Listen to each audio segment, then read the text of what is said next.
Hi friends, welcome to ಆದ್ಯ ಸವಿರುಚಿ. ಇವತ್ತಿನ ವಿಡಿಯೋದಲ್ಲಿ hotel ಶೈಲಿಯಲ್ಲಿ ವೆಜಿಟೇಬಲ್ ಪುಲಾವನ್ನು ಯಾವ ರೀತಿ ಸುಲಭವಾಗಿ ಮನೆಯಲ್ಲೇ ಮಾಡ್ಬೋದು ಅಂತ ತೋರಿಸ್ತಾ ಇದ್ದೇನೆ. ತುಂಬಾ ರುಚಿಯಾಗಿರುತ್ತೆ. ಬನ್ನಿ ಹಾಗಾದರೆ ಹೇಗೆ ಮಾಡೋದು ಅಂತ ನೋಡೋಣ. ಅದಕ್ಕಿಂತ ಮುಂಚೆ ನೀವಿನ್ನೂ ನನ್ನ ಚಾನಲನ್ನು ಸಬ್ಸ್ಕ್ರೈಬ್ ಮಾಡ್ಕೊಳ್ಳೋದಿದ್ದರೆ ದಯವಿಟ್ಟು ಸಬ್ಸ್ಕ್ರೈಬ್ ಮಾಡ್ಕೊಳ್ಳೋದನ್ನು ಮಾತ್ರ ಮರಿಬೇಡಿ. ಹಾಗೆಯೇ ಪಕ್ಕದಲ್ಲಿರುವ ಬೆಲ್ ಬಟನನ್ನು ಒತ್ತಿ. ಇದರಿಂದ ನಾನು ಹಾಕುವ ಎಲ್ಲ ಹೊಸ ವಿಡಿಯೋ ನೋಟಿಫಿಕೇಷನ್ಗಳು ನಿಮಗೆ ಸುಲಭವಾಗಿ ಸಿಗುತ್ತೆ. ಮೊದಲಿಗೆ ಒಂದು ಪಾತ್ರೆಗೆ 2 ಗ್ಲಾಸ್ನಷ್ಟು ಬಾಸುಮತಿ ಅಕ್ಕಿಯನ್ನು ಹಾಕ್ಕೊಳ್ತಾ ಇದ್ದೇನೆ. ಇದನ್ನು 2 ರಿಂದ 3 ಸಲ ಚೆನ್ನಾಗಿ ತೊಳ್ಕೋಬೇಕು. 2 ರಿಂದ 3 ಸಲ ತೊಳೆದಾದ ಮೇಲೆ 15 ರಿಂದ 20 ನಿಮಿಷಗಳವರೆಗೆ ನೆನೆಸಿಡ್ತಾ ಇದ್ದೇನೆ. ಈಗ ಒಂದು ಮಿಕ್ಸರ್ ಜಾರಿಗೆ ಅರ್ಧ ಇಂಚಿನಷ್ಟು ಶುಂಠಿ, 7 ರಿಂದ 8 ಬೆಳ್ಳುಳ್ಳಿಯನ್ನು ಸಿಪ್ಪೆ ತೆಗೆದು ಹಾಕ್ಕೊಳ್ತಾ ಇದ್ದೇನೆ. 2 ಕಾಯಿ ಮೆಣಸು, ಅರ್ಧ ಕಪ್ನಷ್ಟು ಕೊತ್ತಂಬರಿ ಸೊಪ್ಪು, 1/4 ಕಪ್ನಷ್ಟು ಪುದೀನ ಸೊಪ್ಪು, ಸ್ವಲ್ಪ ನೀರು ಹಾಕ್ಕೊಂಡು ನುಣ್ಣಗೆ ರುಬ್ಕೋಬೇಕು.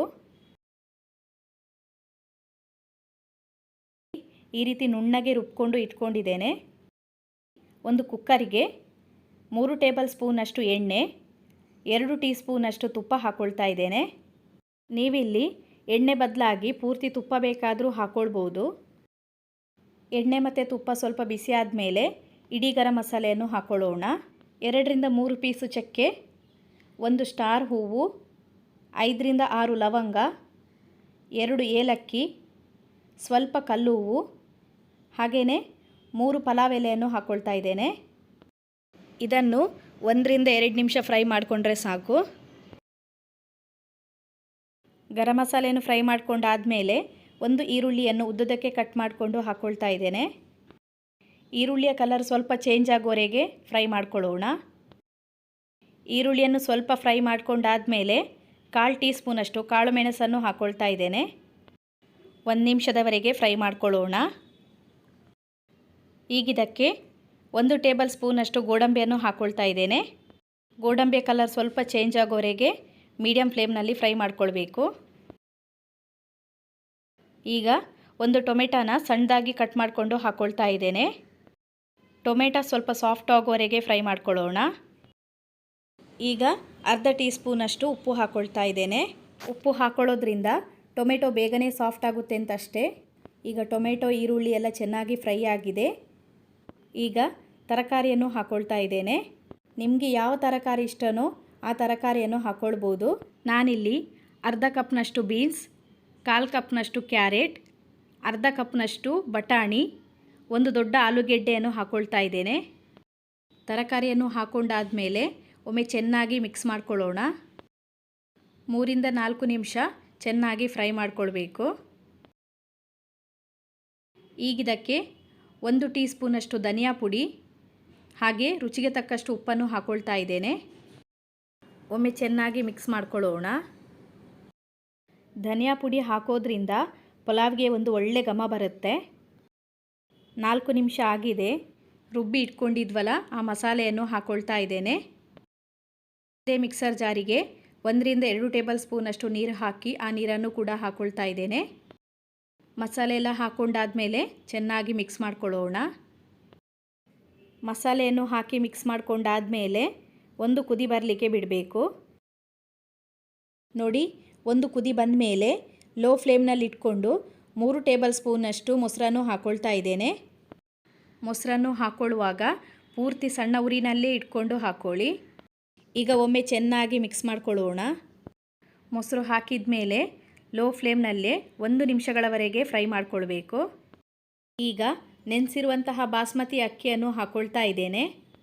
ನೋಡಿ, ನಾನಿಲ್ಲಿ ಅಕ್ಕಿಯಲ್ಲಿರುವ ನೀರನ್ನೆಲ್ಲ ಪೂರ್ತಿಯಾಗಿ ಸೋಸಿ ಹಾಕ್ಕೊಳ್ತಾ ಇದ್ದೇನೆ.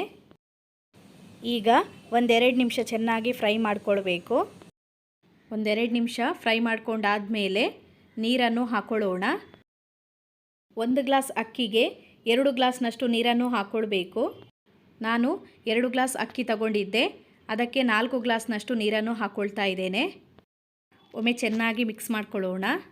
ಈ ಸಮಯದಲ್ಲಿ ಉಪ್ಪು ಏನಾದರೂ ಕಡಿಮೆ ಆಗಿದ್ದರೆ ಹಾಕ್ಕೊಳ್ಬೋದು. ನಾನಿಲ್ಲಿ ಸ್ವಲ್ಪ ಉಪ್ಪನ್ನು ಹಾಕ್ಕೊಳ್ತಾ ಇದ್ದೇನೆ. ಉಪ್ಪನ್ನು ಹಾಕಿದ ನಂತರ ಒಮ್ಮೆ ಚೆನ್ನಾಗಿ ಮಿಕ್ಸ್ ಮಾಡಿಕೊಂಡು ಲಿಡ್ಡನ್ನು ಕ್ಲೋಸ್ ಮಾಡಿ 1 ವಿಷಲ್ ತೆಗಿಬೇಕು. ಈಗ ಸಿಂಪಲಾದ ರಾಯ್ತವನ್ನು ರೆಡಿ ಮಾಡ್ಕೊಳ್ಳೋಣ. ಒಂದು ಬೌಲ್ಗೆ ಸಣ್ಣದಾಗಿ ಕತ್ತರಿಸಿದ 1 ಈರುಳ್ಳಿ, 1 ಟೊಮೆಟೊ, 1 ಕಾಯಿಮೆಣಸನ್ನು ಹಾಕ್ಕೊಳ್ತಾ ಇದ್ದೇನೆ. ಹಾಗೆಯೇ ಸ್ವಲ್ಪ ಕೊತ್ತಂಬರಿ ಸೊಪ್ಪನ್ನು ಕೂಡ ಹಾಕ್ಕೊಳ್ತಾ ಇದ್ದೇನೆ. ಜೊತೆಗೆ ಮುಳ್ಳು ಸೌತೆಯನ್ನು ಕೂಡ ಹಾಕ್ಕೊಳ್ಬೋದು. ನಾನಿಲ್ಲಿ ಹಾಕ್ಕೊಳ್ತಾ ಇಲ್ಲ. ಈಗ ಅರ್ಧ ಕಪ್ನಷ್ಟು ಮೊಸರನ್ನು ಹಾಕ್ಕೊಳ್ತಾ ಇದ್ದೇನೆ. ಒಮ್ಮೆ ಚೆನ್ನಾಗಿ ಮಿಕ್ಸ್ ಮಾಡ್ಕೊಳ್ಳೋಣ. ರುಚಿಗೆ ತಕ್ಕಷ್ಟು ಉಪ್ಪನ್ನು ಹಾಕಿ ಇನ್ನೊಂದು ಸಲ ಮಿಕ್ಸ್ ಮಾಡ್ಕೊಳ್ತಾ ಇದ್ದೇನೆ. ಸಿಂಪಲ್ ಆದ ರಾಯ್ತ ಈಗ ರೆಡಿಯಾಗಿದೆ. ಈ ಕಡೆ ಕುಕ್ಕರ್ ಕೂಡ ತಣ್ಣಗಾಗಿದೆ. ಬನ್ನಿ ಕುಕ್ಕರ್ನ ಲಿಡ್ ಓಪನ್ ಮಾಡಿ ನೋಡೋಣ. ವಾವ್, ಎಷ್ಟು ಚೆನ್ನಾಗಿ ಬಂದಿದೆ ಅಲ್ವಾ? ಒಳ್ಳೆ ಘಮ ಕೂಡ ಬರ್ತಾ ಇದೆ. ನೋಡಿ ಎಷ್ಟು ಸೂಪರಾಗಿ ಬಂದಿದೆ ಅಂತ. ಅನ್ನ ಕೂಡ ತುಂಬ ಚೆನ್ನಾಗಿ ಉದುರುದ್ರಾಗಿ ಬಂದಿದೆ. ಇದನ್ನು ರೈತದೊಂದಿಗೆ ಸರ್ವ್ ಮಾಡ್ಕೊಳ್ತಾ ಇದ್ದೇನೆ.